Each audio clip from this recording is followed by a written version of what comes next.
సమన్వయమే సవాల్, డ్రగ్స్ నియంత్రణకు కొత్త దారుల అన్వేషణ, కేంద్ర విభాగాల భాగస్వామ్యం కోసం సంప్రదింపులు, పట్టుబడుతున్న మత్తుమందుల విలువ నెలకు 5 కోట్లు పర్ మంత్ అంట. ఇక చూడుర్రి, రాష్ట్రంలో మాదక ద్రవ్యాల నియంత్రణ సంబంధించిన అన్ని కేంద్ర విభాగాలు ఇతర రాష్ట్రాల యంత్రాంగంతో సమన్వయం చేసుకునే క్రమంలో తెలంగాణ నార్కోటిక్స్ కంట్రోల్ బ్యూరో వాళ్ళు సవాళ్లు ఎదుర్కొంటోంది.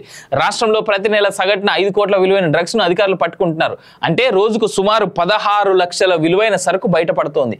గంజాయి వాడకం గ్రామానికి విస్తరిస్తే ఖరీదైన కొకేన్ వంటివి ద్వితీయ శ్రేణి పట్టణాలకు పాకుతున్నాయి. విదేశీ ముఠాల సభ్యులు, అంతర్రాష్ట్ర నేరగాళ్లు మూకుమ్మడిగా మత్తుమందులను తెలంగాణకు రవాణా చేస్తున్నారు. వీటి కట్టడి కోసమే రాష్ట్ర ప్రభుత్వం తెలంగాణ నార్కోటిక్స్ కంట్రోల్ బ్యూరోను ఏర్పాటు చేసింది.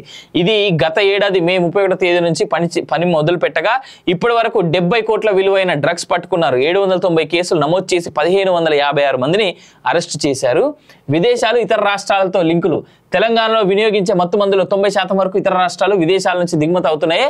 ఉమ్మడి రాష్ట్రంగా ఉన్నప్పుడు ఉత్తర తెలంగాణ జిల్లాలో గంజాయి సాగయ్యేది. రాష్ట్ర విభజన తర్వాత దీన్ని చాలా వరకు నివారించగలిగారు. ఇప్పుడు ఎక్కువగా ఆంధ్ర, ఒడిశా సరిహద్దులో స్థానికులు గంజాయి పండిస్తుండగా మహారాష్ట్ర, తమిళనాడు, కర్ణాటక, రాజస్థాన్ తదితర రాష్ట్రాల దళారులు రవాణా చేస్తున్నారు.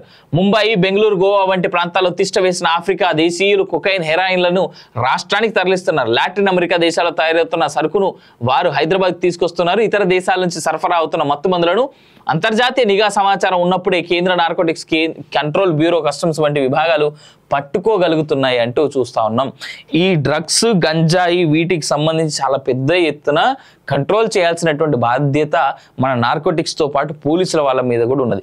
ఈ పోలీసులు, నార్కోటిక్స్, డ్రగ్స్ కంట్రోల్ బృందాలు వీళ్ళతో పాటు కామన్ మ్యాన్గా మన మీద కూడా చాలా పెద్ద బాధ్యత ఉన్నది అనేటువంటిది గమనించుకోవాలి. ఎందుకు అంటే గంజాయి స్పెషల్గా, సరే డ్రగ్స్ అంటే అది కొంచెం రిచ్ కమ్యూనిటీస్లో జరుగుద్దని అనుకుందాం. గంజాయి ఒక చెట్టు, ఆ చెట్టు ఏడ మొలుస్తుంది, ఎవరు పెంచుతూ ఉన్నారు అనేటువంటిది దయచేసి గ్రామాల్లో ఉండేటువంటి చాలా మందికి తెలుస్తూ ఉంటుంది. దాన్ని అర్థం చేసుకోండి. గ్రామ ప్రజలు దయచేసి మీ విలేజ్లో ఎక్కడైనా మీకు గంజాయి ఆనవాళ్ళు కనిపిస్తే మా కాలేజీ టీవీ నెంబర్ కంటే ముందు ఫస్ట్ మీరు పోలీసు వాళ్ళకి డయల్ చేసి చెప్పండి, ఇగో వీడు ఉన్నది అని చెప్పేసి. 100 కిలోల గంజాయి పట్టిస్తే 2 లక్షల రూపాయలు పోలీసులు మీకు నగదు నజరాన అందిస్తారు. దాన్ని అర్థం చేసుకోండి. లేదు మీకు భయం అవుతుంది పోలీసు వాళ్ళకి చెప్తే ఏడో వాళ్ళు మీ ఇన్ఫర్మేషన్ లీక్ చేస్తారు అని మాకు చెప్పండి, మా కాలేజ్ టీవీ నెంబర్ పైన మేము పోలీసు వాళ్ళకి ఇన్ఫర్మేషన్ ఇస్తాం.